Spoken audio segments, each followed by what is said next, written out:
Hey guys, welcome back to Stuff and Things for your daily dose of nerd news. On today's episode, we take a look at the life of the blue whale. We then journey to the center of the earth. And to finish things off, we talk a little bit about E. Coli. So first up for today, without being able to talk to the creatures of the sea, it's a little hard for us to really know what is going on throughout their entire lives, how our actions affect them, and how our actions maybe even continue to affect them long after we've done them. You know, like pouring a bunch of chemicals and heavy metals and stuff in the oceans.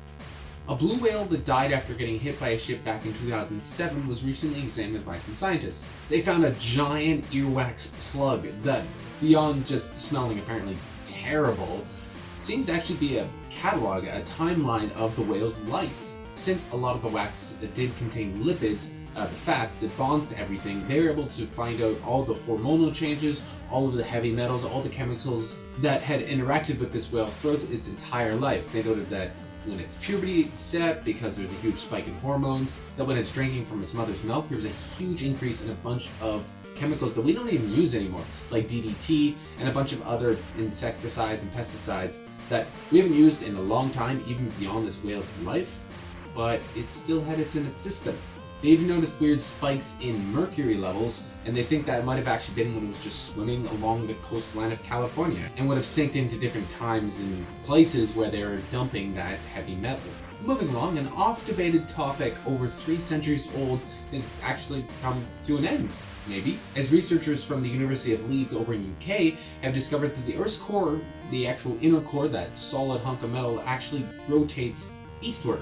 But it does like to change its mind every once in a while. Using a supercomputer over in Lugano, Switzerland, probably butchering that place's name, they were able to produce models more accurate than they've ever done before. They found the core actually super rotates. It rotates so fast it's actually spinning faster than the rest of the Earth. While the outer core, which is a little bit more molten weirdness, it actually spins westward, which acts like a giant dynamo churning out a magnetic field that protects the entire Earth from horrible radiation that would just turn us into all weird mutants. And not the cool X-Men kind, we're talking like terrible cancers and stuff.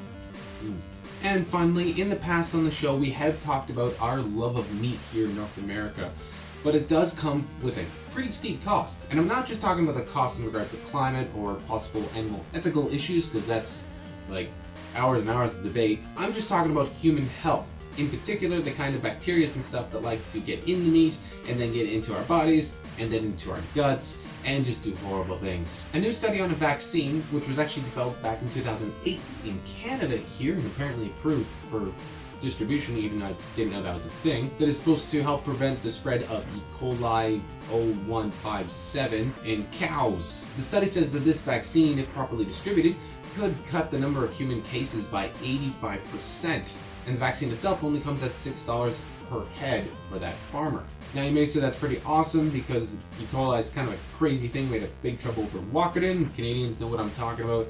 Plus that whole XL Foods fiasco. E. coli is a pretty serious thing. It can cause long-term kidney damage, not only just deaths in people who get in contact with it. Unfortunately, the vaccine doesn't seem to actually have much success. That's probably why the study came out, because people don't really know how these chemicals work. It's a vaccine, guys.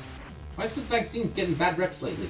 So guys, that'll be it for today, and I'd really love to know your opinion on, do you think The Core was an okay movie? You know, I kind of liked it. I liked Aaron Eckhart. You know, it was good science fiction. It was fiction, you know? Sure, it didn't quite make much sense in the end, but, you know, the actors in it were pretty good. Let me know in the comments down below. And of course, if you like what you see, do not forget to hit the like and subscribe buttons, wherever they happen to be, and we'll check you in the next video.